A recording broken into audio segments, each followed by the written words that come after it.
Hello and welcome to In the Pocket. My name's Jonny. And my name's Chris.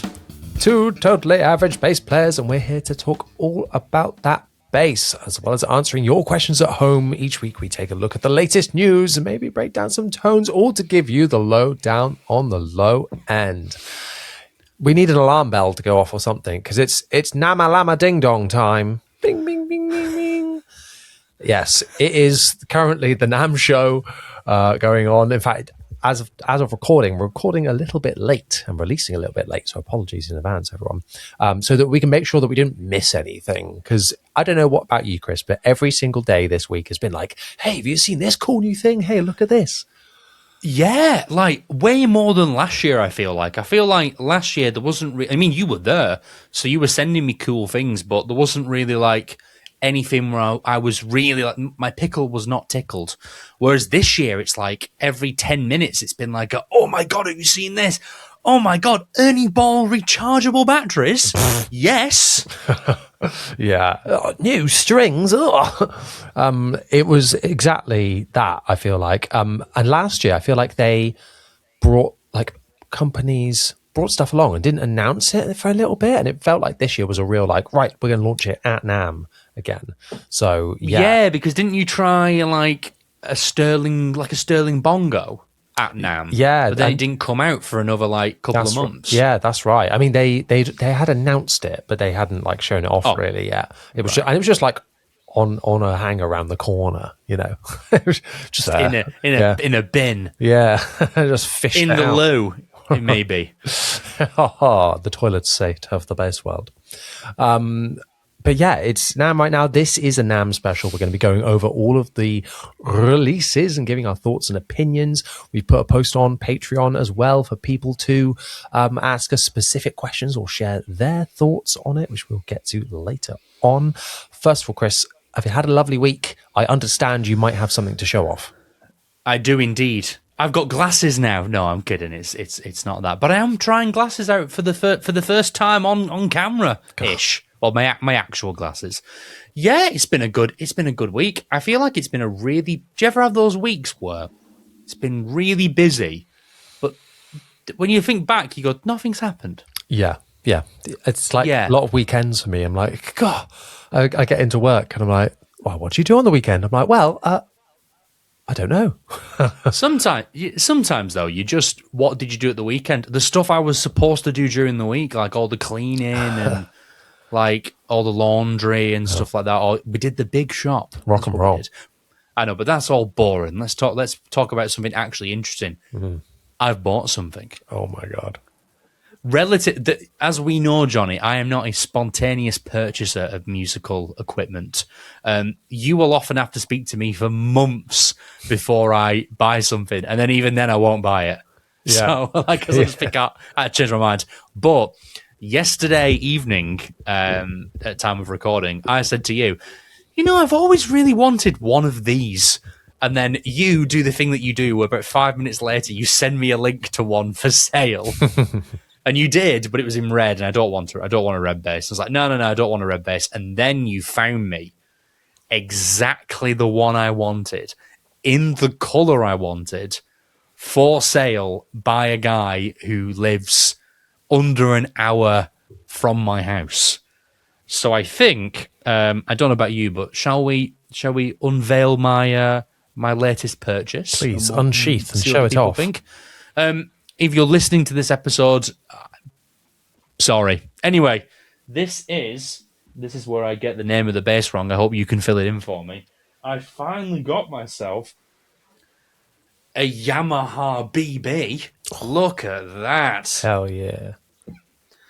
This is the what is it, Jonny? The BB what? Well, I'm gonna let you tell the people. Well, I don't know. I'm very quickly looking at the Facebook Marketplace listing, BB so I can check. 735. Is that what it's called? Okay, good. That's right. Yeah. BB. Oh yeah, here it is. Yeah, the BB 735A active 5-string in this lovely like coffee burst finish. I hope it looks good under the cameras in here, because in person it looks really lovely. It's hardly been played. Still got the control plate, it's still instructions got on the it's still got the plastic control plate with all the instructions, which is handy when you're first trying a bass. However, it's not like mint condition. I think it's like been in a shop for a bit of time before it's made it to someone, because there's a little bit of like signs of use on the pick guard, and there's a tiny little dent on the headstock. Yeah. Which I couldn't care less about. But yeah, I saw a YouTube video. I mean, like players I really like, people like Nathan East and stuff like that. You know, the Yamaha BB is always like a thing, and I love PJ basses, and I wanted another 5-string that isn't like just the Dingwall. I wanted something else as well, something that could be a little bit more versatile than the Dingwall. Not that I don't think the Dingwall is a versatile bass, I really think it is, but even more so. So I found a random YouTube video of a guy whose name completely escapes me demoing Jonny Dibble. No, it wasn't you. It wasn't actually you. For the first time ever, it wasn't you. It was another guy, American guy, playing one of these in this color. And he was literally just a DI, and he was very quickly being like, oh, well, when I want this kind of sound, I grab a pick, I flick over to the P bass, P pickup, played with the pick, put a bit of drive on, sounded mint, and then he really quickly popped it back to active, boosted the bass and the treble a tiny bit, put both pickups on full, did some slapping, like really fast. And this bass, to me, sonically covered like loads of ground really fast. And I'm trying to be like closer to like a one bass kind of guy for my work stuff this year. So like the gigs, the weddings, stuff like that. So I thought, and as we've spoken before, I want to be a much more proficient 5-string player. So this seems like something that would tick those boxes. So I'm going to use this for the foreseeable future as like my wedding bass, essentially, because I feel like this will cover all of the ground I need to cover. So yeah, got myself a Yamaha BB passive 5-string. Seems passive. really nice. Sorry, active 5-string, my bad. Active 5-string. In my defense, I've had it an hour, okay? An hour. And it's exactly the finish I want. Quick thing before we move on the specs of this. Oh, and there will be a video this week about this. Absolutely. I don't know if I tilt it around. I really like how where you put the strings in. Yeah, it's like in the back. Like it's kind of like 45-degree angle. It's like a 45-degree angle break point, which obviously you can run it through the body, which is meant to increase the sustain. Whether it actually does, I don't know. But it keeps that break point a bit nicer, which they do all sorts of things on those, with like the 6-bolt neck joint with the 2 angled screws as well. Yeah, I think Billy Sheehan invented that for them, if I remember correctly. But congrats, BB. Thank you very much. I'm really, really chuffed, you know. Thank you very much. And I, unfortunately, 1 in, 1 out. The Ray 34 is no longer with us. So rest in peace, Ray 34. You've served me very well over the years, but haven't taken you out for a gig in at least 2 years. So I think that meant it was time, unfortunately. Yeah, and I've got a Ray 2 anyway, and the Ray 2 is very lovely. It was a very nice birthday present from some southern guy I hang around with a couple of times a month. Anyway, all tangents done. Lovely bass. Expect a video on it extremely soon. Fantastic. Well, speaking of lovely basses, shall we have a look at what stuff is in store for 2026, as has been unveiled at the NAMM show in Anaheim, in United States of America this week. The FOMO's been real, but it's all fine because we still get to together go through this lovely list of stuff. It's like we're there. Look, listen, we don't tan very well. Maybe it's for the best that we didn't go. Right. Are you ready for me to go on? I was born ready. Bjorn ready. I was Bjorn ready. I don't remember that member of ABBA. Okay, here we go. I'm going to start off with probably what was the first announcement, I think, that we started seeing, and they did it well ahead of the NAMM show. And that is... Wait, going to share my screen. Share your screen. Oh, it's like being at work. but yeah. Oh, can you see it? I'm on mute too. Can you see my screen? Oh, you're muted. Oh, can we have cameras on for this one, please? Thank you. Someone's doing the laundry. Yeah. Go on. Ibanez.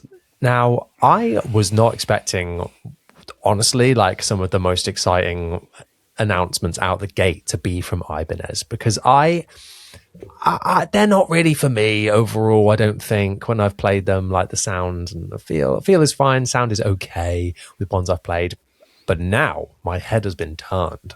Let me tell you, because they have introduced the Mode series launched this year in all sorts of fantastic finishes and configurations. This is essentially Ibanez's jazz bass.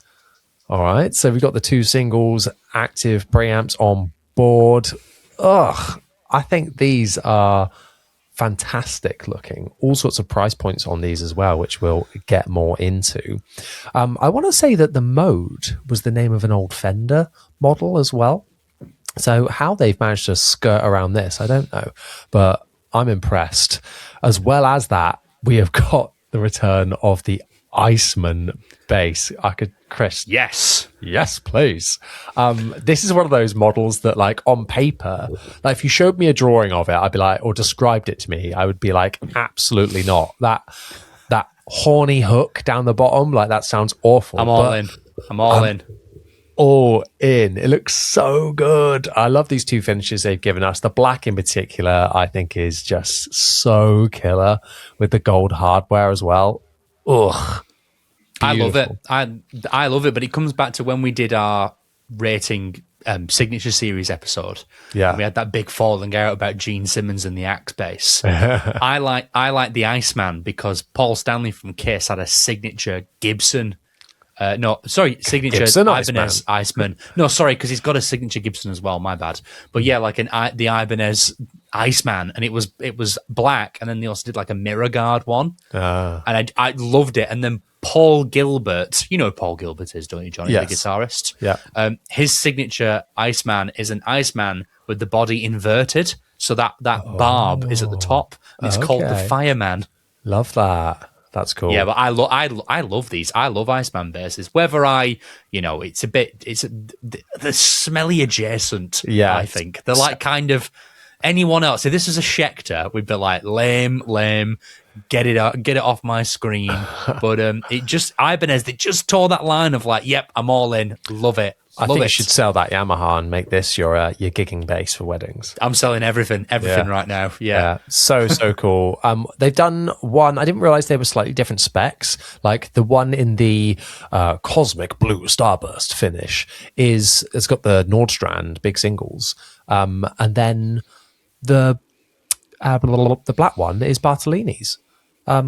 Oh, really? Yeah, okay. Different specs on those. I think it's only the pickups that are different, but interesting choice to go with, a whole different bit of specs. Because I would be annoyed because personally, I'd probably rather have the Nordstrands in the black one. And I'm like, but there we go. Yeah, that's you would think they would do like a blue and a black with one and then a blue and a black with the other, and then there may be a price difference or something. But that's the same with the EHB bases, isn't it? That's right. One is Bartolini's, or as you called them at the time, Fartolini's, and then you've got the Nordstrands. Yeah, and we've got this BB here as well. BB, what am I talking about? BTB that they've just brought out in this finish. I think this is a sick finish. I'm not gonna lie. A year ago, I probably would have hated this, but now I'm like, yeah. I'm still not sold by the body shapes of the BTBs, but if I were to get one, it would be this one right here. I agree. They're a weird body shape, aren't they? Yeah. They're the blue it originally launched in, if I remember correctly. I thought it was a really nice blue. Yes, and that is a nice finish as well. Yeah. But the newer white one is nicer than the blue. Yeah. And it is a weird body, isn't it? You almost think both of those like horns are like the same length, and that would be unforgivably smelly. Yeah. But in fact, just so people are aware, can you give a quick definition of smelly? Sure. I feel like we're going to say it a lot. Because we don't think these basses stink. Yeah. No. Smelly is basically cringe. It's like local band energy cringe. Right? Because I was explaining this to Anna today because I called something smelly. And she went, what are you on about? So, yeah, cringe, local band energy. Yeah, speaking of local band energy, someone in a local band has one of these, I think. The BTB or the SR? No, this SR132. Who's naming these basses? Come on. God knows. I kind of love this finish, not gonna lie. This like sandblasted thing. I think it's nice. It's not for me. It's not for me. But SR basses generally are not for me. That's where I've just kind of not really fallen in love with them. But let's concentrate on these mode basses again for a second. Coming in all sorts of configurations, 4s, 5s, 6s even. This one was the showstopper for me, the MDM 1605 in this deep twilight finish. Really cool. And you know what? That photo doesn't do it justice because is this the one that Nate Navarro's YouTube video was as well? And it looks so much... Yeah. Oh, and Base the World as well. Looks so much better on those videos. It's almost like marble. Yeah. And it's so lovely. I can't believe in these pictures, like, that they don't have... Oh, there we go. The ramp. It comes with a detachable finger ramp, which looks great as well. It looks so good on this model specifically. Oh my gosh, it looks amazing. I love that they've done it. I know that these are going to be like super pristine. I've heard obviously those demos, and obviously they always sound incredible, but really, really pristine sounding, and a lot of controls without almost making it too confusing looking. You know, yeah, it's just enough, isn't it? I mean, I'm assuming it's what is it? It's free band EQ, volume, pickup blend. Okay, like a master tone, like a passive tone. So it's a 3-band EQ with an EQ bypass push pull, 3-way mid frequency switch. Because isn't it internal? Or something. Yeah, on the back, there's like a dip switch. I think. Yeah, that's right. You can. Yeah, it's for the high or the low mids, apparently. So yeah, it's 3-band EQ, volume, pickup balancer, a master tone, so you can do it in passive, which is cool. My custom bass has got a tone control that works in both passive and active, and it's actually really useful. That's cool. And then the 3-way mid frequency. So yeah, very, very cool. Kind of redefinition of the jazz. It's really cool. But before we jump on, can you click that one? I think, am I looking at the one in the middle there on the bottom row, or the one to the left? I can't remember. That is a bit of me. That the marbly black kind of dark one we've talked about is great, but I like this one more. Yeah, this is love it. Up there for me as well. The natural stained amber burst finish is so good. Looks good with that neck as well. I think same spec wise, but yeah, they I don't love the white one and the like dark night version. The white one, the weird blue one, no, but the white one's giving me like 80s BB. Yeah, fair. I suppose so. I think it's like the white with the black hardware. I'm just not that into with the roasted. And these screws ruin it. Go back to the white one. Yeah. Go back to the white one. They've kept black screws on the scratch plate. That really takes out of it for me. Yeah. But the hardware's okay. Yeah. Imagine that with gold hardware, though. Ooh. That would be a good segue onto another bass, wouldn't it? It would be. But that's towards the end, so stay tuned. Never mind then. Look at us throwing forward to increase our watch view rate. That's exciting, isn't it? Before we move on, the prices are kind of varying. The Iceman, for instance, is £889. Some of the BTBs are around 1,000, 1,200. It's kind of all over the place. But yeah, the one that we like in particular is £1,200. 1,000. Well, nearly not too bad. It's not for what is like their top of the range version of this new bass with an insane finish. I think that is pretty good. You know, I agree. Overall, something else is pretty good. I should say actually that there is going to be some things that we're going to miss on this list, and we're going to mainly announce on the new things, not necessarily like, oh, look at this cool bass that was there, because like it wasn't a new launch. So yeah, apologies if we miss anything, and we will kind of shoot past some things that are not, mega exciting, which I would say this next one is not mega exciting. And it's that the Anagram by Darkglass now has an expression pedal. Yay! Because that thing that bass players famously often cry out for. Yeah, exactly that. I don't really know. Like, it'll be a high quality one for sure, but yeah, I feel like they just needed something to announce while they were there. So they just did this. Yeah. What they should have done is done a NAMM anagram update and had some really big hitter things that people have been calling out for, like a synth block or some other things that people have been. I mean, for me, the main thing I think of the anagram is if this has something a bit like the HX Stomps, like attack synth kind of thing, we're laughing. But even a special edition version with because they've done a black version, a black one or something, or all white one. Yeah, I mean, don't get me wrong. Look, as expression pedals go, this looks pretty good. I don't need one, no, so I'm not gonna bother. Also, but it's fine. It's not too expensive. No, it's £91. I think it's fine. One thing that kind of went under the radar a little bit is that they announced the Anagram Marketplace. Did you see this? They did, yeah, and I have mixed feelings about that. I'm curious, really curious to see how they navigate that, because I think personally it'd be a really big turn-off that it's a kind of, here's all DLCs, packs you can use, user packs, stuff like that, for sale and stuff. That really took me out of my time with the Kemper, buying pre-done packs and stuff like that. Yeah.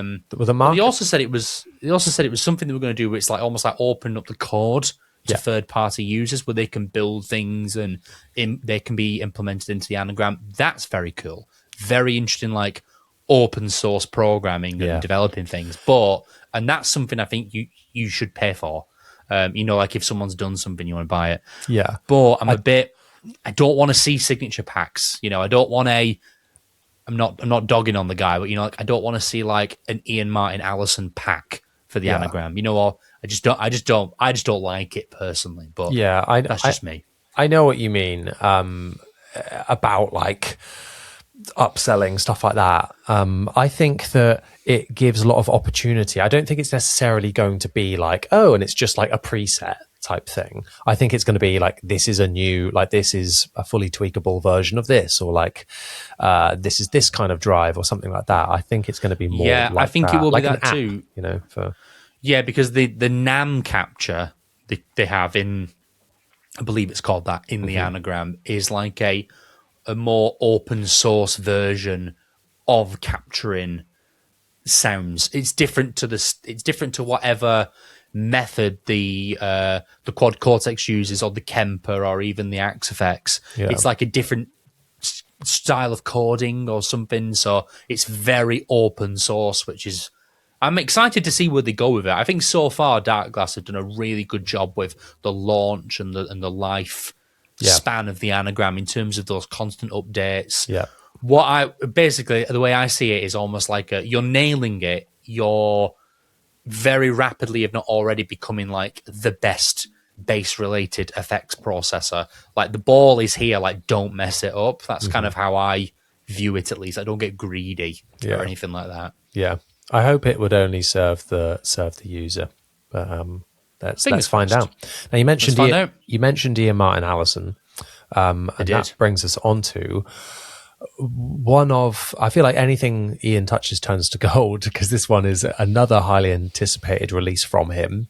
The MXR bass synth being obviously a massive pedal of 2025. Now he's setting his sights into 2026, teaming up with Walrus Audio to create the Mantle. This is his bass preamp / DI box.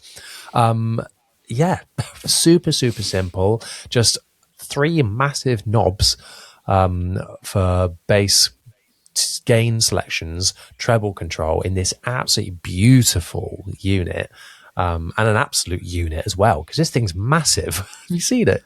It is. It's really big, but it's a stunning piece of design work. Yeah, absolutely. Like, it's so lovely. Yeah. I think it looks excellent. And this deep dive video that I've watched this, and it's a really. I mean, Ian's a great demonstrator of products. He's really good at what he does. Yeah. But this is I think this is a really fabulous piece of kit. Let's be honest. It's clearly coming after the Noble. Like, it's very noble, but it's lovely. Have you seen the way the EQ is constructed? I think that's really interesting. Please tell the people. So the bass boost, well, the bass and the treble in the boost settings are boosts. What you expect them to do, but when you put them on when you start cutting, so everything at noon is neutral. Yeah. So you've got a couple of clicks to the right, a couple of clicks to the left. When you cut them, it's not like taking bass and reducing it. They turn into high and low pass filters instead. So you're never losing like low end, essentially. No. So in the demonstration video that I just mentioned, Ian starts to turn the bass control down. It's actually like a sliding filter. So it's just cutting off, like a really steep curve, like 40 hertz, 60 hertz, 80 hertz, 100 hertz. And the same on the treble side, like 5K, 4K, whatever it is. And I think that's a really clever bit of design, because when are you really cutting low end as a bass player? You're kind of not doing that, are you? Yeah. But you may do if you need to get some boominess or subbiness out of your tone. When I'm in a big room sometimes, you hit a lower note, and sometimes it's like the bass blooms and just explodes into the room, and that's because you've got 30 to 60 hertz just exploding through the system. So something like this, where you can just quickly, knock that away, I think is a really smart implementation of some EQ controls. Really cool stuff. Really cool. Definitely. I would say my only grumbles about it, or not grumble, this is clutching at straws really, but something I would have liked to see something like this would have been the X top mounted controls. I feel like that's what every high-end bit of gear does now, and putting the XLR at the top would have been cool. But I know how Ian has his pedal boards, and it's going to be at the top of the left anyway for this DI out, so it doesn't really matter, I suppose. It's still in the right place. It's not doing a nano Cortex and putting it on the other side. Yeah, that's idiots. It's where you find it on 99% of DI boxes. So it's fine. It's expensive though, but I think they've sort of explained that away by being it's expensive because it's really high quality, and that's why it's expensive. Yeah, and because, like I said, everything Ian touches, bless him, turns to gold. Just like this bass is holding here, look. It says, despite it being $750, the first batch is already sold out. Which I'm not surprised. Walrus is not a company that's making things on absolute mass, so I'm not surprised that it's gonna sell out. But yeah, really, really cool. Would love to hear it. I'm really into simple bass DI bass preamps now, not one that's just here's an SVT, but really kind of stuff that cleans things up and just makes it really expensive sounding. And I'm sure this price tag is justified in doing just that. Yeah, me too. I find myself more and more leaning to kind of obviously this is in the anagram, but it's noble, the gentle preamp. And then there'll be one of the EQ blocks after it where I'm doing just little tiny bits, little boost, little dip at 500 hertz, little extra boost at 3K. Maybe I'm ducking at 5K or whatever. Really little things. And it's I'm mega in my DI era right now. Every time I hear something now with an amp and cab sim, I'm ugh. Yeah, no, I'm leaning that way now. I previously would be yes, cab sim, and I still like it from time to time. But my latest patch in the anagram is the Mark Bass amp. Which is really good with no cab at the end, or so I've got the cab, but the mix is on 30% or something, and it's doing is just taking a little bit of top off, and that's it. And I could probably just EQ that out, really, but that's all it's doing. And I just think that amp is by far the best one on that anagram. Oh, it sounds so good. It's so good. And I challenge you, by the way, if you want to have a noodle, take the cab off and then roll up the vintage filter on that amp, because it gives a low end boost and a high cut. Yeah. So it might kind of just do what you're after anyway. Yeah. But it's a great, that's the best amp in there. Yeah.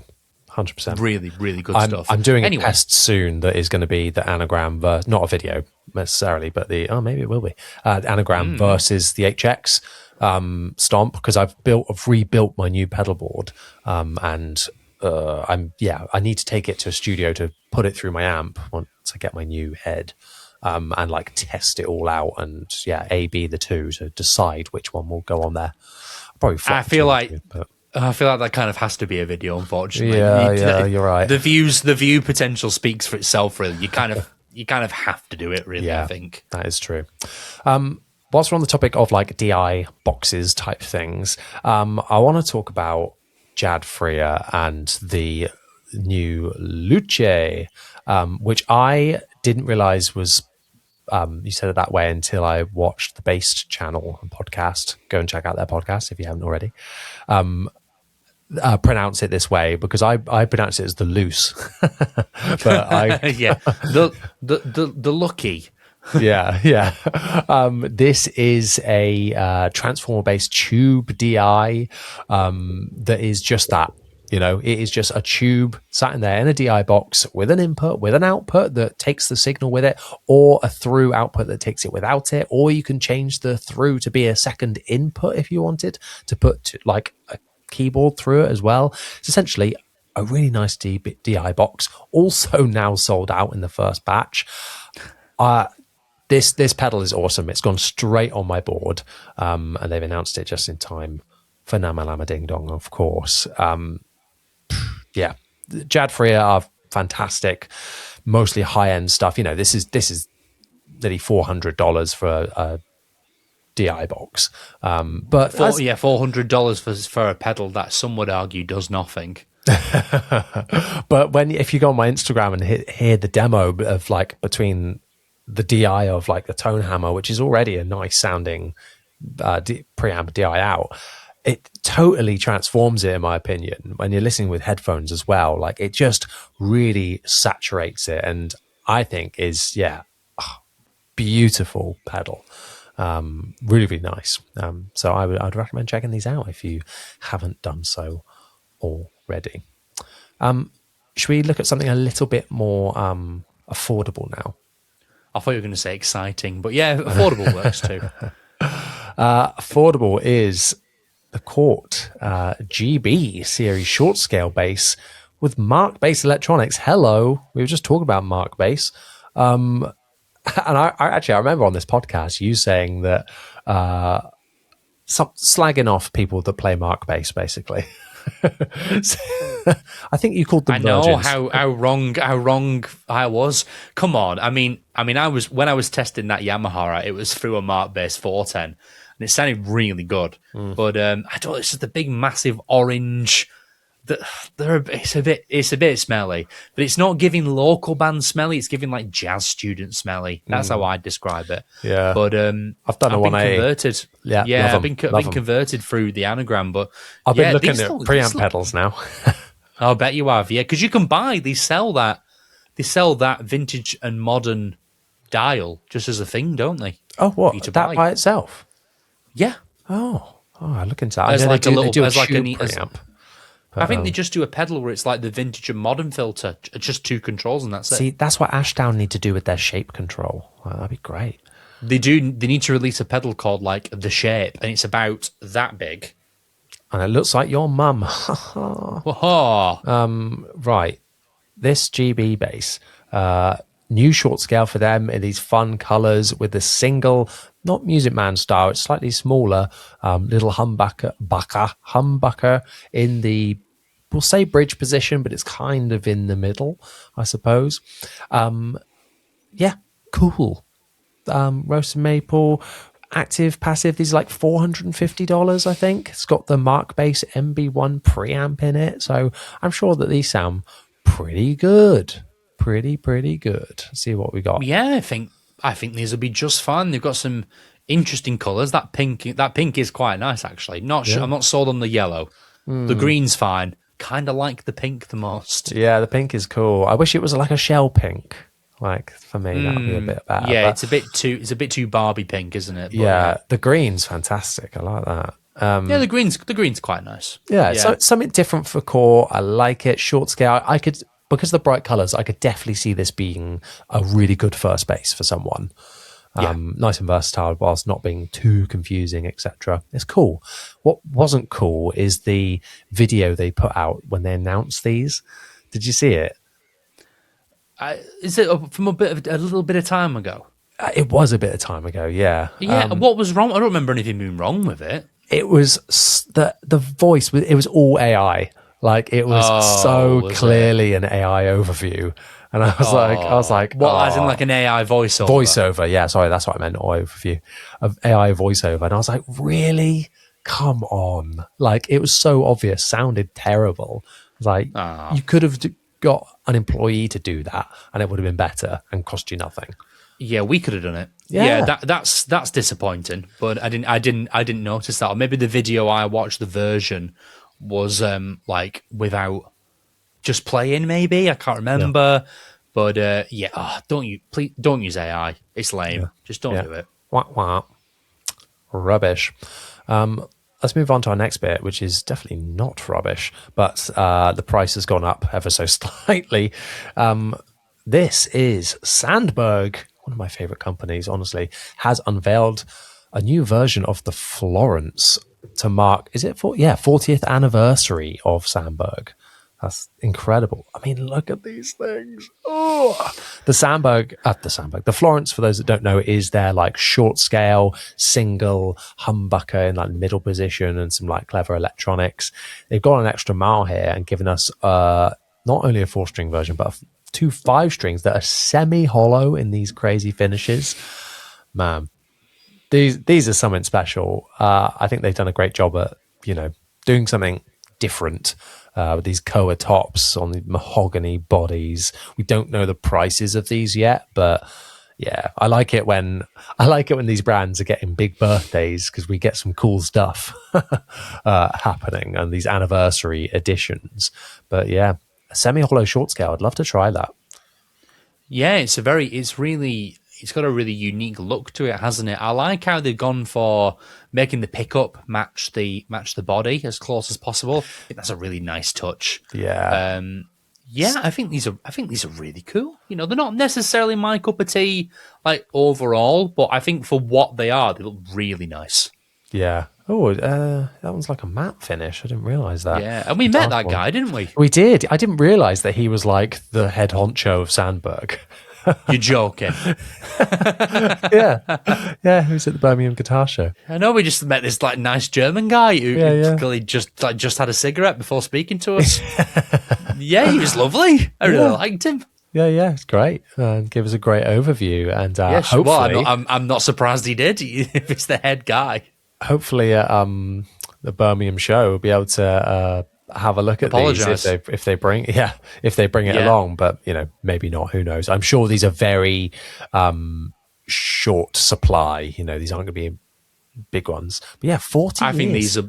I think they'll be a pretty penny as well. 40 years is no joke. It was that 1986? Yeah, 1986. Something like that. Well, something close enough. Somebody else celebrated a birthday at NAMM as well. And that was, of course... My birthday's not till September. What are you talking about? It was, let me share my tab here now. The Stingray turned 50 years old. Wow. Using maths, that's 1976. Wow. Yeah, and what it says on screen. Oh, yeah. They have brought out these... I mean, what else were they going to do, for turning 50? They've brought out these two ridiculous... all gold Stingrays. Look at these are insane. And kind of relaunched the Stingray as a result as well. We got it one in liquid gold and molten gold.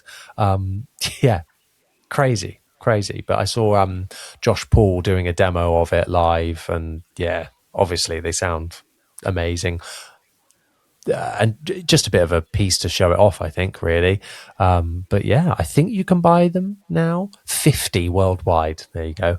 Wow. Of each. Oh, and the molten gold is limited to 300. So these are going to be expensive, I'm sure. Yeah. Yeah, not available yet. It'll be in the spring, so we'll probably know prices down the line. But I reckon these are going to be like $5 or $6 grand. Yeah, they'll be like Ball family reserve money, I reckon.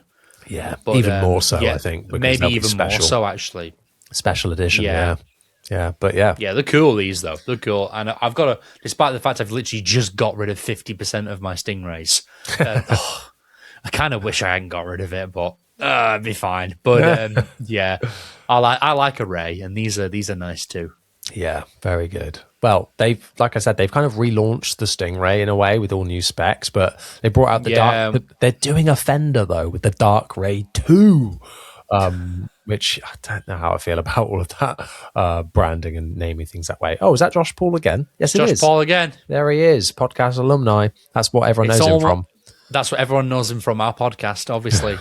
It's almost as if he's really good at bass. Yeah, crazy. But what's interesting about this is that they've integrated an octave up and octave down into it. Shut up. Why? Which this needs to be like the Amos Heller signature one, you know? Like I know this is the Dark Ray Camos. What you on about? Yeah, exactly. That's what's next. What's next? A fucking tremolo, and half of it's fretless. It's got yeah. All right, Fender, calm down. Yeah. It's the first Stingray to have an included cab sim at the front of the chain. Yeah. But yeah, a horrible green burst. What is that? Oh, I don't mind that horrible green burst. Shut up. I like the look of the Dark Ray. Yeah. I just think the idea is a bit stupid, but yeah. I'm sure it's cool. But like, I don't know what you're like, but I enjoy changing drive pedals and trying new textures. Whereas, like, if you just got it the one thing, I mean, I know it's the Alpha Omega, so you got two. Well, it's an Alpha Omega, yeah. So there's a lot of scope, like, in that control. But yeah, I know what you mean. You know what they should do? Make it modular. That would be cool. And have like different modules that, like, you know, clip into the back of it, like Lego. Yeah. I suppose then you'd have to. It's all Darkglass, though, isn't it? So you'd have to have. Yeah, but Darkglass would just make them. Yeah. You know, that like would be cool. You could buy like a pack of them and stuff like that. I'm surprised that isn't more of a thing.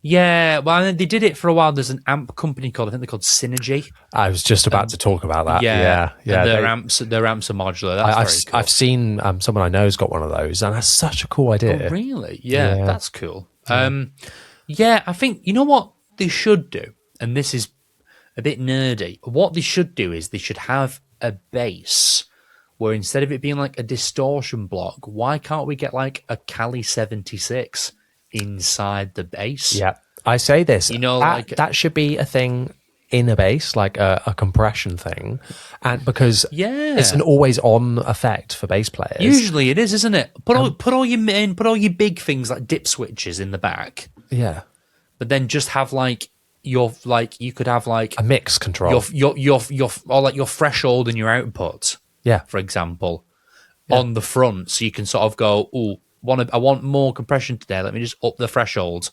And then, like, you could even have an internal thing like the Darkglass Adam, the compression dial on that. You turned the dial up, which almost increased the threshold, but it internally gain matched it.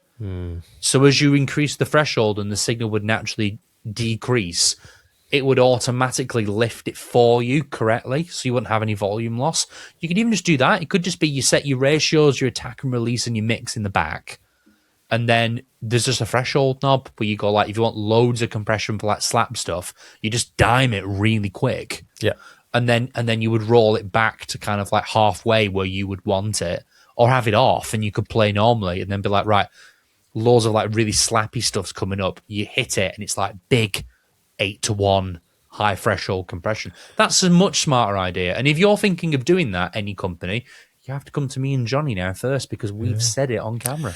I think that and noise gates in amps. Why no amps having noise gates? Like, to me, that makes so much sense. Well, Laney had a go, but they put it in the cab and ruined it. Yeah, terrible, terrible.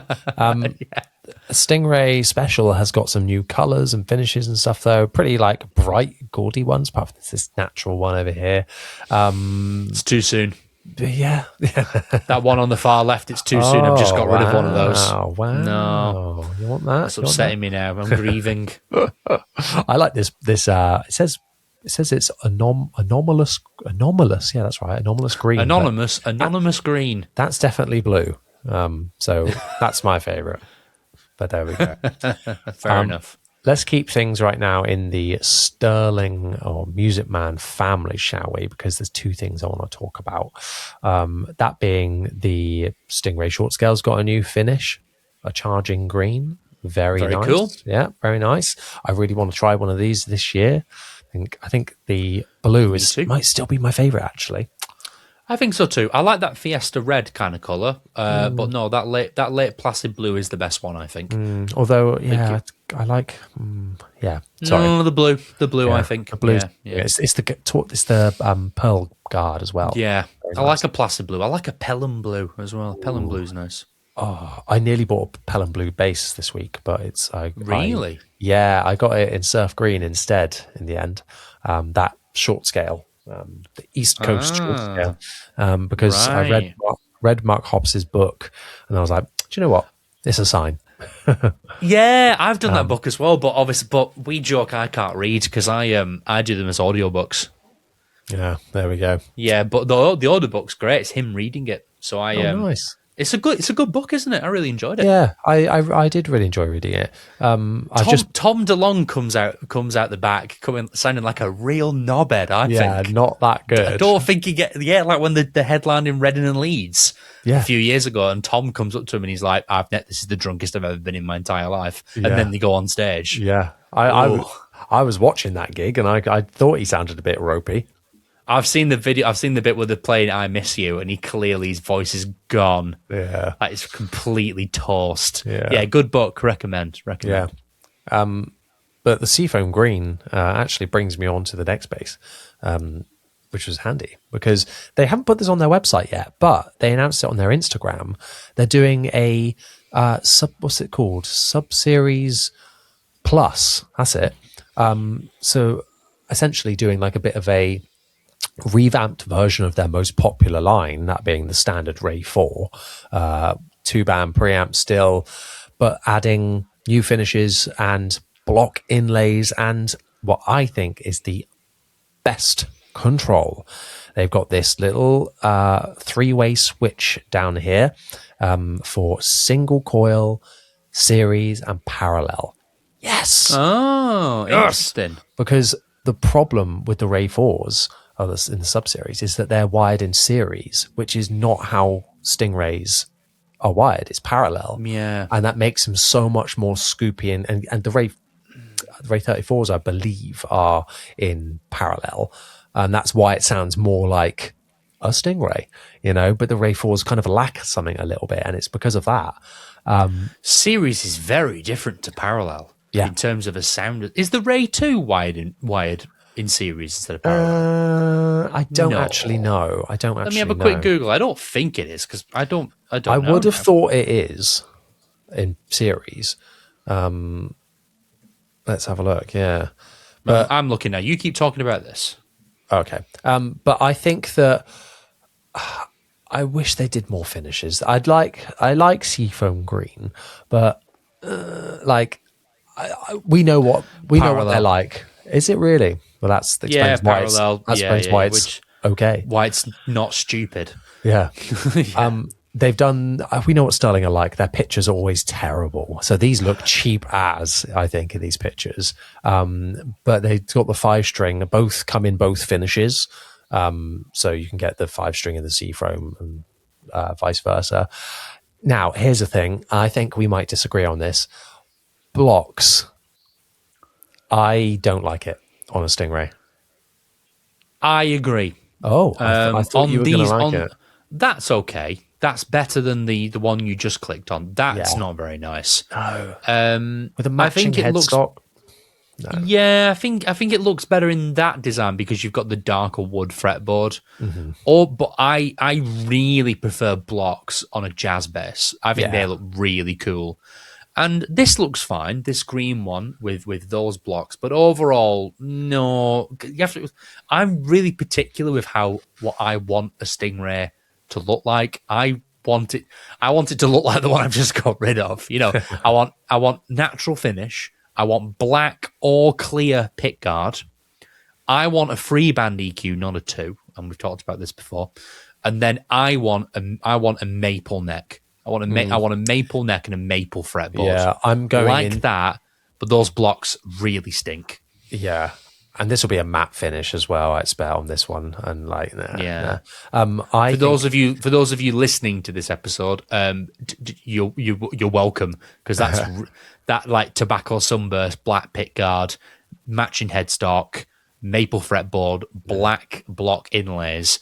Looks really lame. And that's the thing. I don't know why, when they're deciding on like 2 finishes to do, why they don't just make one. I mean, this is wrong, but for this bass in particular, if they just did it all black headstock, black, that sounds boring, but that would look good with the blocks. I think that would look like, oh, cool. Yeah. I don't know. But yeah. There we go. I'm still excited for it. I think the inclusion of that switch is great. Big fan. Speaking Agreed. of a big fan, let's go to something that's fan fretted now, shall we? And that is the long-awaited Jacob Umansky Soul Signature Dingwall. Damn. Stormtrooper bass. Hell yeah. Yes. Wow, look at those pickups. They're massive. Pickups are big, aren't they? Wow. My mouse just zooming in. Jacob, if you don't know, is the bass player for Intervals, and he now plays bass live for Poppy, as well as a lot of other artists. Obviously, an absolutely incredible modern metal player. Technically has been on the podcast in our download special, and we'll get the man on. We'll get him on one day. I completely forgot he came on he was on the download bit that you did last year. I forgot all about that. Yeah, technically, he's been playing his like custom Dingwall, which looks just like this for a long time, mainly using the 6-string that's on screen right now. But it also comes in a 5-string version, which is just so good. I absolutely love. It's kind of like a white sandblasted finish with the black on the reverse. I just think it looks amazing, and it doesn't make the body look too big. It like shrinks it down a little bit. Like it's like almost like a it looks really good in the 5. Really good. I like it a lot. I would love one. Wow. I think it's so beautiful. And it's apparently it's got a very unique neck carving. The neck apparently. They said in an article like you've got to play it to feel it to believe it, kind of thing. I'm like, all right, what shape is it? I know, yeah. What is it? It's got the Darkglass preamp on board, and it's absolutely killer. I just noticed as well, I didn't see this before. Look at the inlays; they go wee, which is actually probably quite clever based on like where he's probably playing a lot of stuff. What, do you think he plays on the first fret of the G string quite often? I know. Yeah, true. No, I reckon that like it's playing, the dots are avoiding where he's playing a lot. So he plays a lot down here and obviously on this upper register here, right? Yeah. So I think it's that. I think it's a visual maybe, thing. But you I get it on the upper register frets because it's like the inlay is like above your hands so you can see it. Yeah. But that doesn't work the other way around. Like if you play like an F on the E string, your hand is completely in the way. Yeah. I think it's a cool touch. You know what? Now you've pointed that out to me, I can't unsee it and I hate it.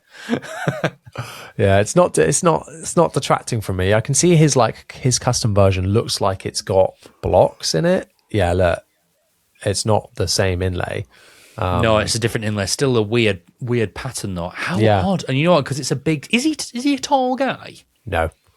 No, because I was going to say that 6-string next to him while he's playing it looks like he's playing a kitchen cabinet. It looks massive. It is huge, but like it doesn't even in this picture, like it doesn't look, the body doesn't look massive, which a lot of 6-strings do.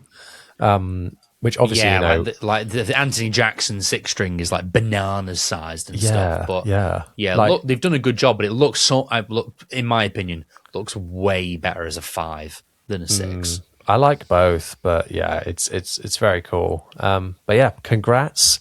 I'm glad it's finally out there. It's awesome. Lovely stuff. Lovely. Let's move on to something that's far less exciting, in my opinion.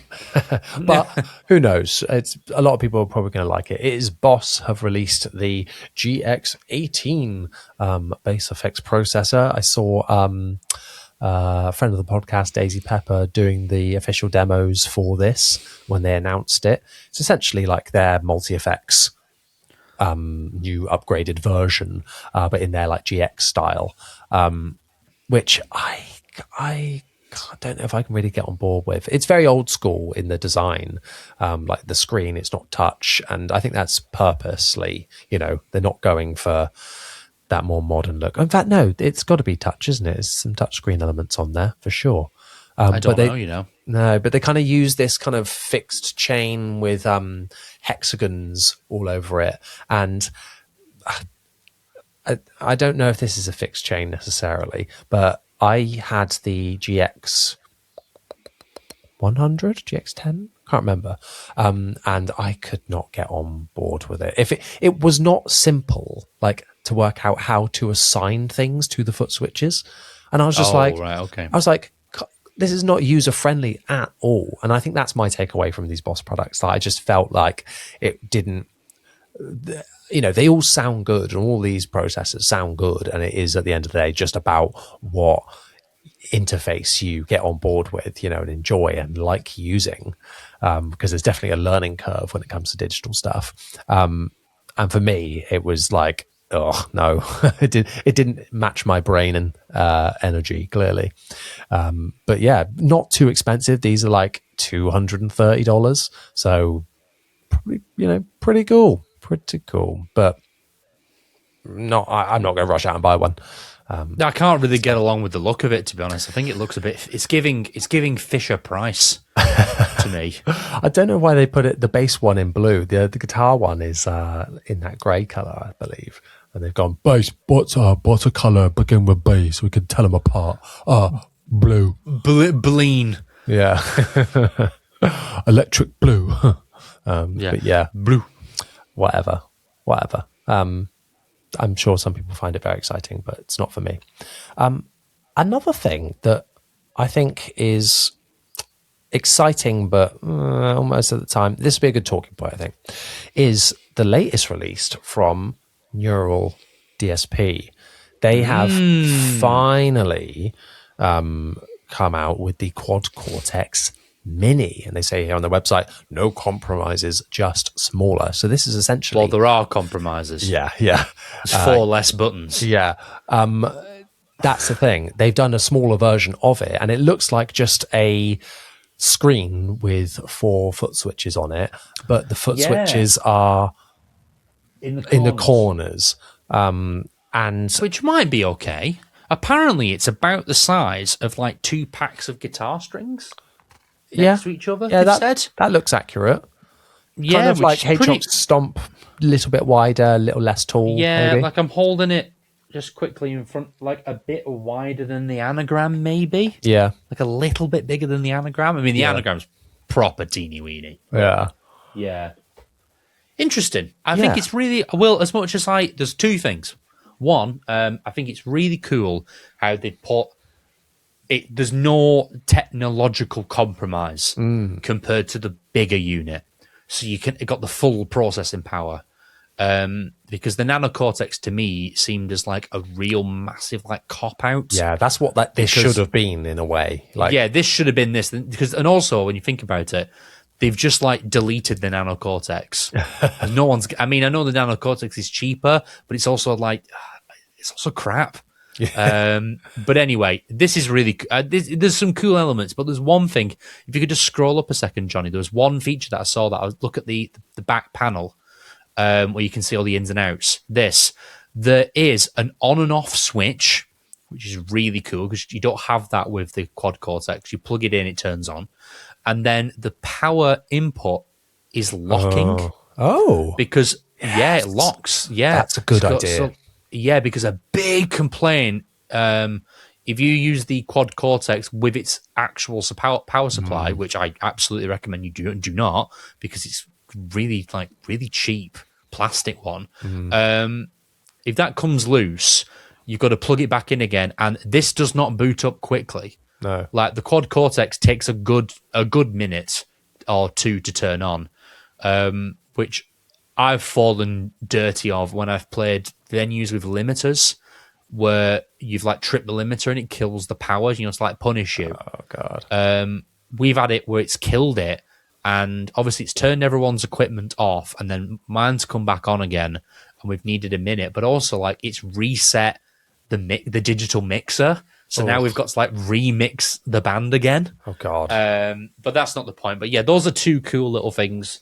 Yeah, and because this is fine. Generally, just to finish on that point, if I'm looking at a power supply, I'm always going to go for an IEC kettle lead. Yeah, type 1. I hate these little ones because exactly that. It just feels like they could just be yanked out as well. Yeah, so the locking system. The locking system is great. I mean, I use the anagram with its power supply because I have it on it. It's plugged in over there, like a really little board. You will have seen it on my social media. Like there's a little Pirate MIDI controller underneath, and then that on a really small board, which is great. But I know it will, if it pulls out and I plug it back in, it will come back to life really fast, like 10 seconds. The Quad Cortex doesn't, which is obviously a problem. But this is cool. Lots of complaints on the price because it's not that much cheaper. It's like $600 cheaper, I think, isn't it? Yeah, and it's about $1,200. Yeah, but I think the actual Quad Cortex is more like 15, 16 now. Oh, I thought it was like 18. Price, I think. I don't know. I might be wrong now, but.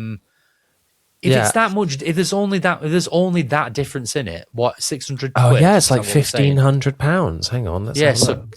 Yeah, exactly. I think you'd be better off with the proper one, I typed in Quad Cortex Mini and the Nano just comes up. No, oh here we go. Yeah, it's 1,130, but still. And what's a Quad Cortex? It's 1,500. So call it 400 quid difference. Yeah. I mean, like you say, would suggest you get the actual Quad Cortex over this then. But I feel like, in my opinion, from a bass player's perspective, obviously it's not compromised because it's not less features, it's the same. So you could be like, oh, I don't actually need all of those foot switches and all of that. I'd rather save the space. Look at the positives. This could be a good option. It's kind of like the HX Stomp version of the Helix in a way. However, I would say my biggest criticism, I hate foot switches that are like this. But I mean, from my perspective, I am normally hitting on a drive pedal and I'm hitting it with less accuracy than you would like. Part of your foot. Yes. And I will absolutely either hit the screen or absolutely hit both of them or something like that. And that's something I try and avoid. So I think design-wise, I feel like they could have done better. Doesn't it look like an April Fool's post? Like a mock-up. It does look like the things people. Yeah, and it looks like a Nintendo. It looks like a PSP. It looks like. Do you remember the old? Back in the day. Do you remember the old? It does. Do you remember the old? When everyone's like, "Wow, look at this! This is the PS3," and it was like silver, and it had this like almost like moon-shaped controller. It looks like someone mocked something shit up like that. This looks like that really shit controller, like from the Dreamcast. That was a horrible controller, the big long one. Oh, GameCube. They need to do a GameCube MIDI controller. I missed the GameCube. I wanted a GameCube just for Super Mario Sunshine. I could talk about that for ages. And Metroid Prime. This though, it's fine. I feel like they. Hang on. What's that? What's that on the right? Oh no! That's an input. Is that? It's an input. Oh, that's for doing captures. because it's got the outputs on the top. At the top. Yeah. Oh my God. Can you imagine then? Erupted. Oh my goodness. Yeah. But it is still on the wrong side. Let's be honest. But because if you had it on your board and you wanted to do a capture, you'll not be able to connect anything. You'd still have to take it off and to do that. So it's still stupid. I mean, it's fine. It's fine. I'm obviously not getting one. I mean, I don't use my quad Cortex much anymore. I think I will do. But right now, I'm not. Sure. So, well, we're going to talk about the this product in a little bit more and get some more of your thoughts in Patreon, because somebody has asked some questions specifically about this product. Speaking of Patreon, though, should we take this time to give a quick shout out to our wonderful Tier 3 Patreon supporters? I think that's exactly what we should do now. Chris, as per, please, will you give us a light description of the tiers that we offer to help keep the lights on? Yes, I will. So to help keep the lights on here at In the Pocket HQ, we have 3 tiers on our lovely, lovely Patreon. First tier is just a little thank you, a little donation from you to us. There's no perks, but a little goes a long way, and that's what Johnny's mum told me once, and for that, we will always thank you. Tier 2 grants you access to our Patreon-only section, which Johnny has just mentioned, where we do Q&As, extra sections. I'm actually asking Johnny a question in this week's Patreon section, so we're going to talk about that. And it also grants you, doesn't it? No, it doesn't. It doesn't grant you access to anything else. It's just the one thing, isn't it? Yeah, I've just completely forgot. Then in our Tier 3, grants you access to the Patreon-only section, like I just mentioned, but you also get a lovely, lovely, lovely shout-out, which the wonderful Mr. Jonny Dibble is about to do for you, and you are automatically entered into our monthly giveaways. This month's giveaway is going to be announced right now as well. This I've got boxed up on screen here, the Blackstar Carry-On bass. It's a tiny little precision bass type thing, travel guitar, absolutely phenomenal sounding, really, really great. I'm kind of sad to be getting rid of it. But yeah, one of these lucky people are going to be going home with it potentially. And those people are Jace the Bass, Jeremy Burtonshaw, ESP1, One Blade of Grass, Andy McMillan, John Patton, Peter Sillery, Tinder, Carlos Bonus, Jim Goldstein, Tom Kuistra, Daniel McColgan, Frank Bethel, Travis Williams, Kaddish D. Radish, Eric Molyneux, Charles Johnson, Daryl Hazelhurst, Jeevens, Alan Wadey, Alexander Shawn, Ethan Eichhorn, Justin A., M.A. Maracas, Jonas on bass, Joost Crone,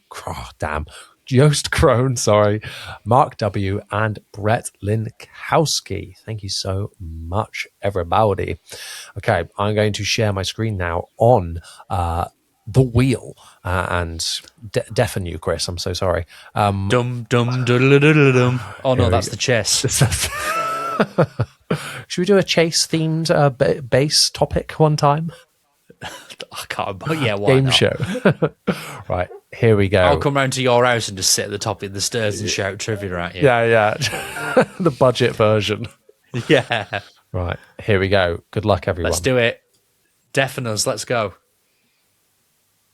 Oh, the winner is... Oh, it was so close. It is Joost Crone. Congratulations, my friend. We'll be reaching out over Patreon to get this bad boy to you. And yeah, thank you so much, everyone. Let's move on to some more news, shall we? Let's do just that. Wonderful. That wheel's getting a little bit bigger every month. It's always nice to see. Thank you, everyone. It is, yeah. It's really fantastic. And that's just our top tier 3 members. So thank you all so much. If you want to join those lovely people, make sure you click the links down in the description or head to patreon.com/inthepocketpodcast. Thank you so much. I'm going to skim over this bit of news because it is boring. We can skim boring if you want. And we've spoken for quite a bit of time now. Fender have launched a door. Cool. Boring. Yeah. But they did. Door? Why? I don't know. Because I don't know why.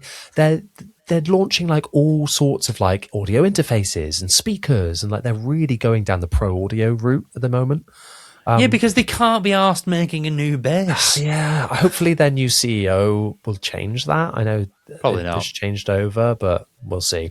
But they did announce a new limited release of the Player 2 Jazz bass in this lavender haze finish, which is really nice. I'm well into. Yeah, it's cool. They've gone for like stack knobs as well. Yeah, just like me and you. Just like I was about to say that. A couple of knobs stacking, some like overwound Alnico 2 pickups, which is cool. They can call them the full dip pickups. I don't really know what that means. But there we go. Yeah, cool. They've teamed up with, these are Andertons and Chicago Music Exchange exclusives.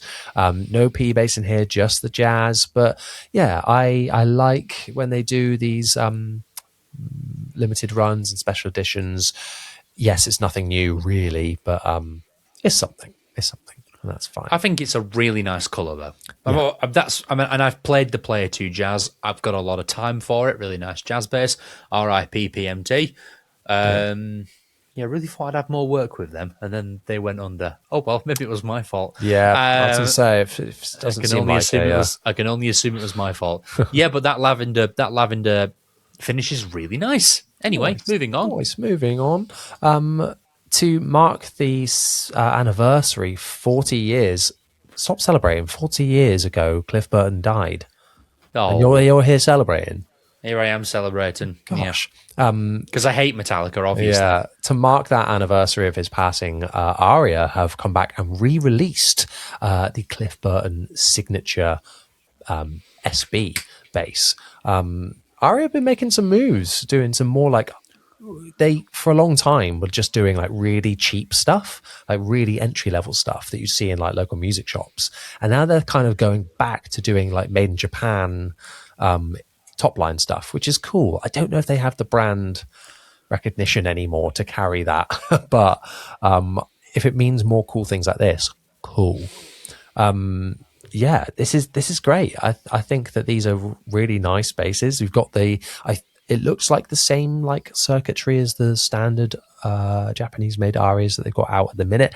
It's the MB1E pickup and their BB circuit, which, you know, this rotary knob here has got like 6 different EQ curves. Now, riddle That's me pretty this. Cool in a weird way. Yeah, go on. Did his original bass have any of this? No idea. I don't think so. So I don't really know why.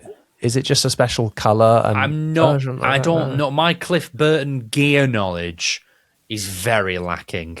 I always associate Cliff Burton with like a Rickenbacker because that's what he played like at the start. Yeah, but all the I really don't know. I feel like out of the two of us, I should know that. But it looks like there's some knobbage going on his. Yeah, it looks like there's a bit of knobbage. Yeah. I liked knobbing as occurred. Yes. Let's see if I can have a quick look. One thing that's interesting is that I assumed. Okay, this is funny.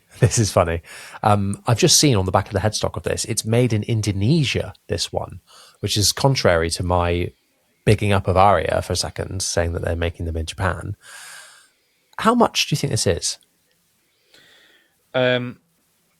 His bass did have the weird knob thing on it. Cool. Nice. Absolutely loads. Absolutely loads, I bet. Silly money. What silly money for $4,000? Oh, not quite. It is $2,000 for an Indonesian made bass. Like, yeah, but so's the Dingwall NG2 now. Yeah, An NG3. Sorry, the £2,000 bass. Anyway, I'm sure we've got more to talk about. Time's ticking on. Get rid of it. There we go. Warrick brought out a bass head. I mean, it seems like it's too smart for its own good. Like it's got cab sim on the back and all sorts of things, and I don't know, built-in Darkglass distortion pedal. Warrick I like their basses. I don't really care much for their amps. However, people who I do care for their amps, or preamps, should I say, is Tech21, and they came out. I thought you'd talk about this. Oh yeah, they have brought out the next version of the Sans amp, the Elite. version, if you will. This is essentially like a digital version of the analog classic preamp with it's kind of a combination between, like the programmable DI when it was like loads, 3, I think there was a 4-foot switch one as well, and you could have presets. It's essentially like that, but you've got more stuff built in as well, like a chorus of an ambience control, all sorts. It's a tuner as well. It's kind of a preamp and then some.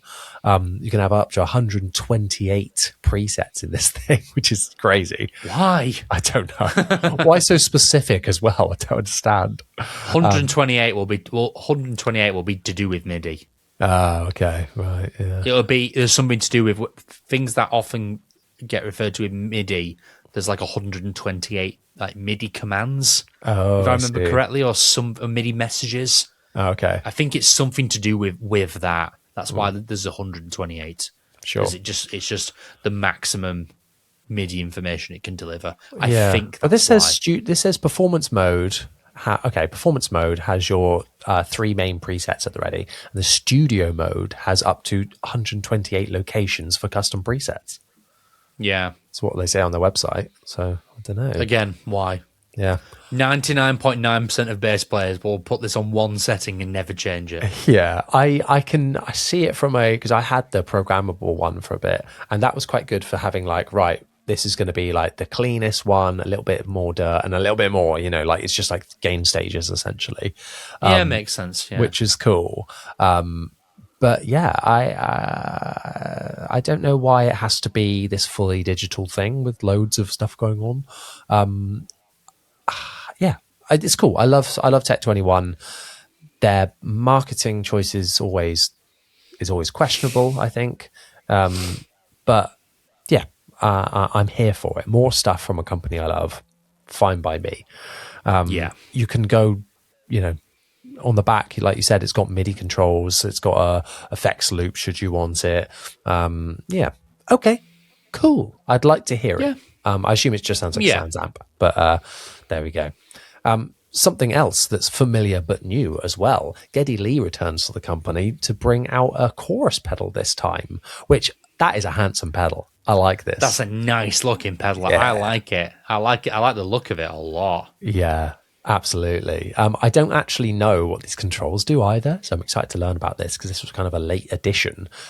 Some controls you might expect: level, depth, speed for a chorus pedal. Then we've got detune, which I'm assuming is like, it'll be like the how wide the chorus effect detune. Yeah, well, I thought that would be depth, right? That's normally how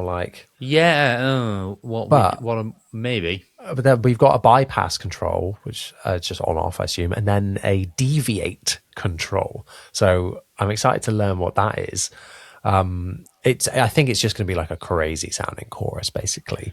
Yeah, it'll be like, approaching like in stupid vibrato and stuff like that. Yeah. Oh, I like this. Here we go. So it says, with its detune control, you can adjust the pitch of the choral voicing, adding sonic girth. That was my nickname in school. To create thick, lush, bass-compatible chorus. So a different take on the chorus pedal, which is fun, from, Geddy Lee himself, whose book I've just bought. I was just about to say to you, if you've not done it, read that one. That's a good book. Yeah. Chapter, what chapter is it? Earlier on in the book, he mentions, to explain my life, I need to explain my parents' life. Oh. And his parents met in a concentration camp. And he says in the audio book, if you don't want to hear this, skip to 2 hours, whatever, and we'll get back to me, because it's like it pulls no punches. Like, it's really, really dark, the bit about his parents meeting, but really good book. I recommend. I'm excited. Yeah. But yeah, cool. Jonny Dibble enjoys Holocaust media. I can see it now. Yeah, delightful. Delightful. Shall we move on to let's look at some. Would you like amps or basses? Are we doing both? We're doing both.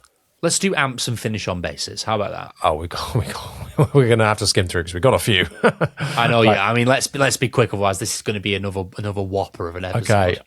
Our favourites, Ashdown, have released a whole new kind of range, if you like, of their classic amps made in the UK this time. We've got new custom shop cabs, the classic ABMs, our favourite Rootmaster, but made in the UK. The Original, the small one, which they've renamed the OBM. New combos, and I'm going to focus on two things in particular, that being the Ant. They've re-released the Ant. The Ant. They have brought out the Ant head. I realised. Really? Yeah. Go on. Yeah. This here. Yeah. You knew about this. No, I didn't. You were in the group chat. It was announced, so I know you did. Was I? Oh, pretty sure you were. Whoops. But maybe not. I'm going to try and find another bit. I don't think I am. I think you get your Ashdown information, despite both being Ashdown artists. I think you get your information a little bit quicker than me. Well, the Ant is now in a head. For those that don't know, the Ant... Thank you for letting me know. Yeah, the Ant... they used to have it, well, they still do have it as the pedal board power supply. But now you've got it in a head unit. And I was super, super pumped about this because I was like, this is going to be my new head. Awesome. It's got everything you want. You can bypass... can you bypass? Oh no, you can't bypass the controls, but it's just a 3-band EQ. Yeah, it's a pretty minimal control spec, isn't it? And I was like, cool, this would be great.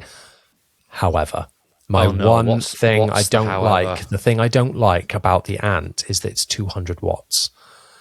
What is this? 200 watts. Again. It's not enough. And I'm like, what is the point?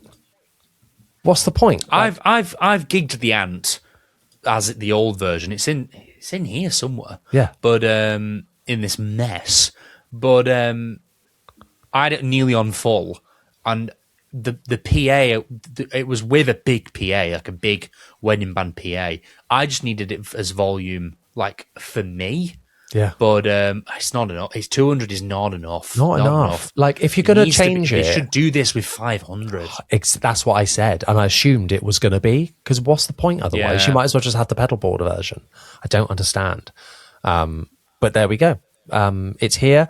Maybe if you want something small and compact for a room or something, or just for moms or something, yeah. But for me, it's got to be 500. So it was so close, this product, to being very cool. But sadly, just missed the mark. They also dropped their Roasted Capri, which you've got in a room here, although this is actually a Saint, not a Capri, I suppose, but a mini bass. Yes, we've got a 23-inch scale version of their kind of offset body shape, which are great, coming in all the finishes as well. Not the black. Oh, no, yeah, it does come in the black as well. I think you need to change your tab. Oh, well, I'm just going to enjoy these images myself. You're just enjoying them yourself. Yeah. Selfish boy. Yeah. Here we go. Yeah, coming in shell pink, the onyx green. Yeah, great. I think these are so cool. This is essentially kind of full-size P-bass pickup, a bit like the bass that we've just given away, in fact, but one from Ashdown. So, yeah, very cool. Very cool. Something else that's very, very cool is, and we spoke about this on our Christmas live stream with Low End Lobster and AMP, the bass player. Sire just kind of shadow dropped all of their new 2026 range, but now have officially launched it at the NAMM show. We have got brand new kind of finishes and versions. This version 1 jazz bass, which is their new entry level jazz, totally passive, cool. If you want a first bass, that's going to be great. I'm going to kind of skip over some of it's the jazz. It's a vintage version of a jazz, although what the heck is going on with this? Why have they done that? They've put a precision. Anyway, whatever. That looks so. It's just because the fact that it's not covered by the ashtray. That's the point. Looks horrible. They've put a precision bass cover on. I don't want to think about this. Move along. That's silly. But the one I want to talk about, there's two basses really. They had the F10 before, which is fine. it's like a Federa. That's what it's going for. But I think they have absolutely nailed it with the F10 DX, which I'm assuming means deluxe. Oh, I'm normally like half and half. Not sure if I love or hate with these kind of like big upper horns.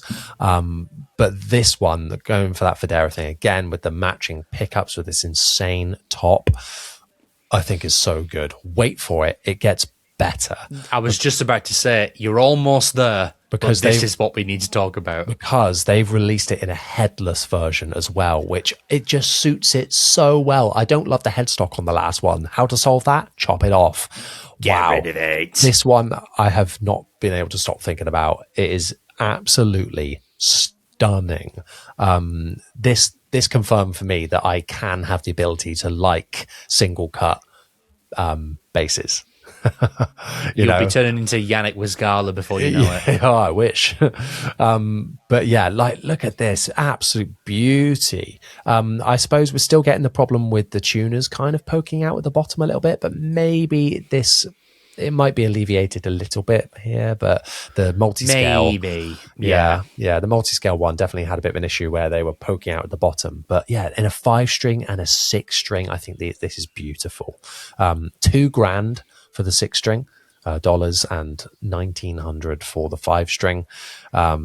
Yeah, this is Sire at its best, in my opinion. And I think crazy. Absolutely it's crazy. Cool though. Yeah, I'm well into it. But there we go. They also did. I don't think this is based on anything, but these are cool as well. I don't know what's going on with this ramp. Weird. The Sire F10 DC is essentially like a P-bass looking body, PJ configuration, but like mixing a Federa and a P-bass. I think it's still meant to be based on a Federa, but it is stunning. I still really like it, but it does also come with this ramp, which is what? The wrong color. It looks like someone's 3D printed it themselves. Yeah, a bit odd. Strange. I think, but strange. Yeah. Let's move on now to Aguilar, because I think they made one of the most show-stopping things for me, and I've been loving this. First of all, they've done some deluxe versions of their compressor and their octave pedal, the Optimizer. Very cool. I like this layout, slightly smaller. It's just got more features and kind of a refreshed look. The compressor as well. I think that's really, really smart. I like this. Looks really, really premium. Really like crisp and clean. I like it. However, and all the stuff's on the top that we talked about as well. Yeah. I feel like all the premium pedals end up doing that. However, I want to talk about this, the Tone Hammer 2x10 combo. Oh my goodness. They launched this at NAMM. It's not even on their website from what I can see, but this looks like the most vintage combo you could imagine from a modern amp. Like, essentially, for those that are listening, it's a 210 combo, but instead of having the controls like on the top where you can't really see it, it's kind of at an angle at the front. It looks like a vintage fridge or like a vintage dish.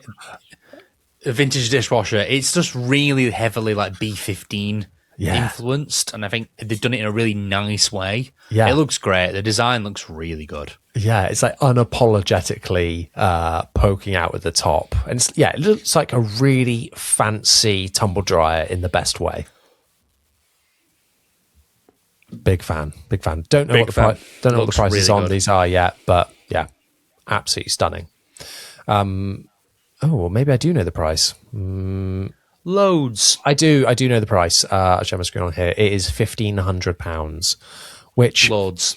Yeah, that is quite a lot, but not crazy for what it is, I don't think. I think it's got all of the guffins on it as well. Yeah, it's got all the smart controls and the cab sim, should you want it, and things like that on it. So there is like... it's 300 watts. Oh, but it's not tube.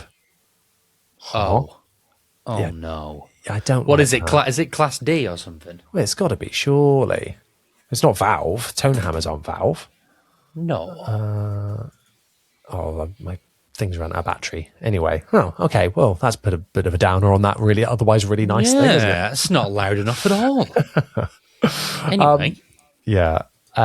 let's move on to Spectre, because they have been making some moves. Again, another anniversary this year. For celebrate 50 years, they've done a 50 custom shop run. Absolutely beautiful. Like, Spectre are just amazing in my opinion. I've not seen them do this body shape before, which I'm not crazy about. It's the SB1, they're calling this one, just a single humbucker in it. I feel like kind of they could have done a little better for their 50th anniversary. Yeah, it's not for me at all. It's a bit weird. I've got one that is for you though. I was gonna say, yeah, that one looks like a crap alembic. This though, this is the one. Yes, here we go. The Doug Wimbish Euro 4, all white, all gold, a bit like the Icon series, or a bit like the Nathan East as well, isn't it? Really, with 2 jazz bass pickups, the two. It's got a Darkglass preamp in it. Oh, interesting. I wasn't expecting that. That's cool. This looks wicked. It's a. Oh, look, is it aged? Yeah. Oh, I did not know that. Because it's like a faithful replica of one of Doug Wimbish's first Spectres from like the late 80s. I see. Oh, very cool. Yeah, no, I like this a lot. The Legacy preamp, that's what they're calling it, designed in collaboration with Darkglass. Interesting. Yeah, this is very cool. I wish it came in a 5-string as well. But the reason why it's not is this is modelled after his white 4-string Spectre. He has got a 5-string as well, but it doesn't look like that. It's a 5-string PJ. He's got some of the nicest signature Spectres, in my opinion. He's got 4. He's got 4, like a fretless, a 5, and 2 different 4s. But this is like his number one, like Spectre kind of thing. So it's like a homage to that. Stunning. I love Doug Wimbish. Like, people say, like I'll take Doug Wimbish over Victor Wooten any day, all day, any day. Love Living Colour. Love Doug Wimbish. This bass is so sick. Sick. Yeah. We're going to end it now on another signature one, and kind of I was going to say rehash, that sounds mean.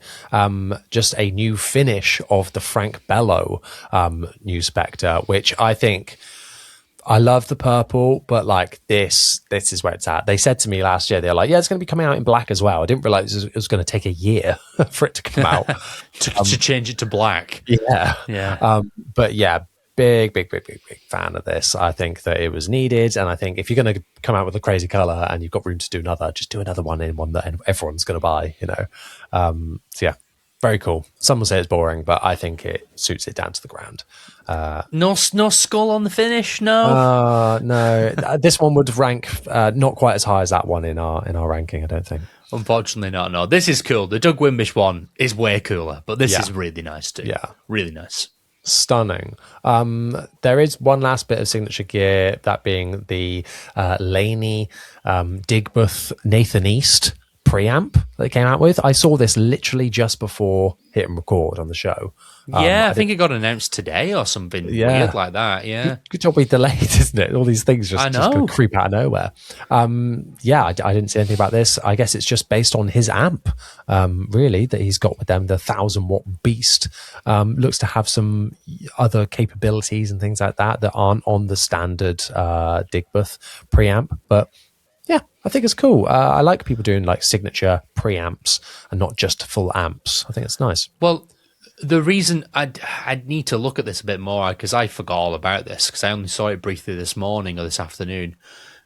Nathan East, when he was like not up and coming, but like when he worked on like the big when he worked on like the big stuff like Easy Lover and the stuff that really made his mark, cemented his career. He used his Yamaha BB and then a DI box, like a very specific DI box that was like a specific EQ or preamp. Yeah. And I wonder if elements of that have made its way into this Digbooth preamp. Can't remember, not sure, but that would be a reason to me why you would give someone like Nathan East, a signature preamp pedal. Yeah. Because that was something that he was like quite well regarded for using. Yeah, potentially. It says here that it's just a portable version of his big rig type thing, which I assume is... Yeah, it might just be the top panel of a Digbuff just in a pedal. But yeah, it's cool. It's very cool. dual inputs like his amp. What's that? DI output effects loop. What does a USB-C do? Okay, it's got CabSim on it. It's got preloaded on his favorite IRs from his personal cabinets and stuff like that. Oh, that's cool. So that's already different. It's it's like double the price of a standard Digbuff. Cool though. Cool. It's all right. That is the end of the things that I have to bring along. Very nice. Very nice. Was there anything that you particularly stood out to you this year? The Doug Wimber Spectre, Johnny. Come on now. Very Come nice, on. very nice. That, why am I now forgetting everything we've just talked about over the last hour and a half? The Fender Door. You loved that. The Fender DAW, obviously. No, for me, the Doug Wimber Spectre was like the main thing that I saw and went, wow. And obviously it's nice to finally see that the Jacob Umansky model is like having that production run. I quite like the look of those Aguilar pedals. But yeah, I think overall, I thought of most of the stuff overall as like really good. Yeah, I think so. What about you? Yeah, for me, some of my favorites, the new Sire stuff, I think is awesome, even better than last year's announcements, in my opinion. The Cortex Mini is exciting, but a little bit dampened for me, I think. I'd love to try one, but there we go. I think, what else was I going to say? Ibanez have really stolen the show for me as well. That Ibanez, I forgot about that then. That is really, really great stuff. And that Aguilar combo for me is very cool as well. Well, I don't know now. Now we've figured out it's just useless. It looks cool though. Yeah. Maybe it's meant to be like it's clearly influenced by the B15, and the B15 is not a loud amp at all. Maybe there's some correlation there, but made to be a studio beast, maybe. But I would have put tubes in it if that was the case. Well, then exactly. If it's on them, it's like you want to push it to get it to the tubes to cook. Yeah, you would get that wattage even lower and make it tube. Weird. Anyway, very strange. But yeah, thank you so much, everyone. I hope that everyone enjoyed us having a look at this year's NAMM Lama Ding Dong. Aiming to be there next year, personally. That's what I'm saying. I'm saying it now, so I can manifest it. Not me. No. No. But yeah, it's always a good time, and I'm glad to see lots of other people having a lovely time this year. It looked fantastic. So yeah, happy NAMM, everyone. We're going to head over to Patreon now to further this discussion, answer some of your questions, see some of your opinions that you had on it, and talk a little bit about some stuff about filming bits and things like that. So if you want to stick around, then make sure you click the link down in the description to go and check us out on Patreon to help literally keep the lights on around here. It really does help. But every single little bit of things that you guys do really helps, such as following on Instagram at In The Pocket Pod, such as subscribing on YouTube, such as leaving a 5-star review on your listening platform of choice. It helps algorithms reach more people, bigger guests, more content that you love for free. Thank you so much, everyone. Before we go, Chris, where can people find you on the internet? You can find me everywhere under That Guy on Bass. Thank you, everyone, for all your nice views and likes and comments on the much anticipated Harley Benton MSB5 video. Only took me about 7 months to get around to filming it, which is ridiculous. I can't believe I did that. I'm such an idiot for doing Just that. Sat on it. Yeah, it's been sat there for months, but yeah, thank you very much. It smashed its way to like 10,000 views in 3 days, which is amazing considering my channel's only like 1,500 subscribers. If you want to win that bass, all you need to do is to go over to my Instagram, which is That Guy on Bass. You'll see the pin post and just enter the giveaway when I hit 10,000 followers, which is coming sooner than I originally thought, to be honest. A lot of people have entered already. I'm going to send it to someone. So if you like the video, you can win the bass. Jonny, where can the lovely people find you? Google my name, search my name, Jonny Dibble, on Instagram and YouTube. Go and subscribe, etc. Really helps. And yeah, just want to keep those lights on and keep doing what we love and talking about that low end. Once again, everyone, thank you so much for watching. We'll see you next time. Tatty bye.